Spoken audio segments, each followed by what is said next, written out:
नमस्कार दोस्तों, हमारी आज की कहानी है लालची बेटी ने अपनी माँ और भाई भाभी के साथ कुछ ऐसा किया जिसे देख माँ के पैरों तले जमीन खिसक गई। नीता पढ़ने लिखने में कुछ खास नहीं थी, लेकिन उसके सपने बड़े बड़े थे। उसे किसी अमीर लड़के से शादी करनी थी, जबकि खुद बीए भी जैसे तैसे किया था। उसके ताईजी की लड़की ने कॉलेज किया था और उसकी शादी एक बड़ी कंपनी में काम करने वाले लड़के से हुई थी। उसे देख देख नीता बेहद जलती थी। माँ बाप भी नीता से बेहद ज्यादा ही प्यार करते थे। उन्हें बेटी के बड़े सपनों के अनुसार लड़का मिल नहीं रहा था, लेकिन काफी कोशिशों के बाद एक लड़का देखा जो इकलौता था और वो एक सरकारी टीचर था। नीता की शादी बड़े ही धूमधाम से की, खूब दान भेज भी दिया। एक हफ्ता ससुराल में रहकर नीता पति के साथ दिल्ली चली गई। 2 साल बड़े ही खुशनुमा बीते। उसके बाद नीता के भाई की शादी हुई। नई बहू खूब दान दहेज लेकर आई। नीता को अपनी भाभी से बेहद जलन होती थी। अब उसे अपने माँ बाप को ताने मारने शुरू किया। भाभी को तो उसके घर से भारी हाथ चढ़ाया है। आपने तो मुझे सस्ते में ही निपटा दिया। बेचारे माँ बाप ने एफडी तुड़वाकर उसे राखी पर एक हाथ दिलवा दिया। उसे हर चीज भाभी की जैसी ही चाहिए होती, लेकिन वो ये चीज अपने पति से नहीं माँ बाप से वसूल करती थी। नीता के भाई भाभी को भी अपनी माँ बाप का ये अधिकतर लेना देना अब अखरने लगा था, लेकिन उसकी सास रो गाकर पहले से ही भूमिका में बांध देती, जिससे भाई और भाभी कुछ नहीं कह पाते। नीता हमेशा ही अपने माँ बाप को ताने मार मार कर अपराध बोझ से ग्रस्त रखती। धीरे धीरे उसकी माँ नीता के गम में घुलती आदी हो गई। वह मायके में अपनी मर्जी चलाती। माँ बाप उससे पूछे बिना कोई निर्णय नहीं लेते।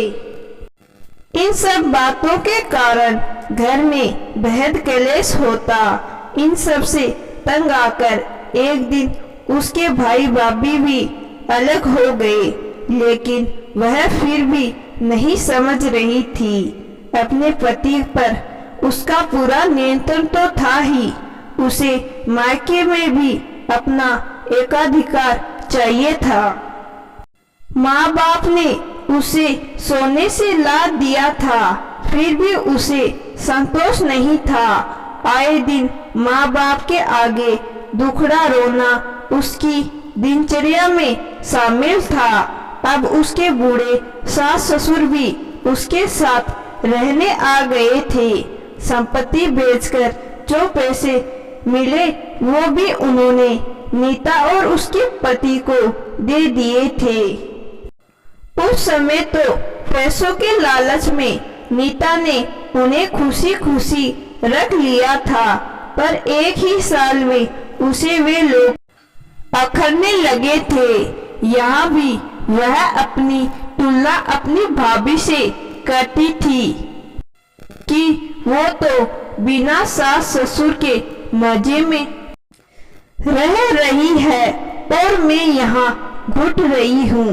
अपनी माँ के मन में वह जो बातें भर देती, माँ वैसे ही सोचती और वैसे ही करती। अब वह अपनी माँ बाप पर एक नया इल्जाम लगा रही थी कि आपने इतने कम संपत्ति वाला घर क्यों देखा मेरे लिए? बस एक छोटा सा मकान है, कम से कम जमीन जायदाद वाला घर देखते। भाई भाभी को तो आपकी ढेर सारी संपत्ति मिलेगी और मुझे कुछ नहीं। यह सब सुन कर उसके माता पिता ने उसे भी एक प्लॉट खरीद कर दे दिया। जब भी नीता के माता पिता की तबीयत खराब होती, उसकी भाभी उन्हें पास बुलाकर या फिर ससुराल जाकर उनकी पूरी सेवा करती थी। उस टाइम नीता कई बार बहाने बनाकर वहां आने से बचती। उसकी माँ नहीं चाहती कि बेटी काम करवाने आए। बहू के द्वारा की गई सेवा में हजारों नुस्खे निकालने के बाद भी बेटी के गुणगान करती रहती और ससुर भी उन्हीं का साथ देते। धीरे धीरे बेटे बहू ने उनके पास आना छोड़ दिया। कुछ दिन बाद नीता की माँ के पैरों में फ्रैक्चर हुआ। उन्होंने बेटे बहू से तो सभी रिश्ते खत्म कर लिए थे, तो किस मुंह से बुलाती। बेटी को फोन किया। कई बहाने बनाने के बाद वह आने को तैयार हुई। वहां तो ज्यादातर काम उसकी सास ही करती थी, तो नीता को काम करने की आदत नहीं थी, पर माँ का सारा काम करना उसे अखर रहा था। वह अपनी माँ पर बेहद गुस्सा और चिढ़ करती रहती थी और एक दिन बातें सुनाकर चली गई। माँ को अपनी बेटी की मतलबी फितरत समझ में आ चुकी थी कि उसने जिंदगी भर अपने हालात का रोना रो रो कर माँ बाप की मानसिक शांति को भंग करके उनसे खूब धन बंटोरा, साथ ही उनके बेटे बहू से भी उनके रिश्ते खराब करवा दिए। पर अब उनके पास पछताने के अलावा और कोई चारा न था, क्योंकि बेटा भी उन्हें बुलाकर जा चुका था कि आप नीता को अपनी सारी जायदाद दे दी और सेवा के लिए भी उसे ही बुला लीजिएगा, क्योंकि मेरी पत्नी और मुझे तो इतना करने के बाद भी आप कोसते ही रहे और अपनी बेटी जवाई का इतना गुणगान करते रहे। अब नीता की माँ के पास कोई चारा न था। काश कि उन्होंने बेटी को रोका होता, उनकी बात का उसी समय खंडन किया होता कि जैसी तेरी योग्यता है उस हिसाब से हमने तुझे बहुत अच्छा लड़का ढूंढकर दिया है, तो वह उन पर हावी नहीं होती। नीता की माँ ने अपने बेटे बहू को बुलाने के लिए फोन लगाया, तो बेटे ने कह दिया अगर नीता को सुधारना है तो कुछ समय के लिए उससे सारे संबंध तोड़ लीजिए, तभी हम आएंगे। माँ बाप ने ऐसा ही किया। नीता से बात करना और उसे बुलाना बंद कर दिया, लेकिन वह व्हाट्सएप पर अपनी माँ को ताने मारती रही। माँ ने उसे वहाँ भी ब्लॉक कर दिया। अब माँ बाप का फैसला अटल था।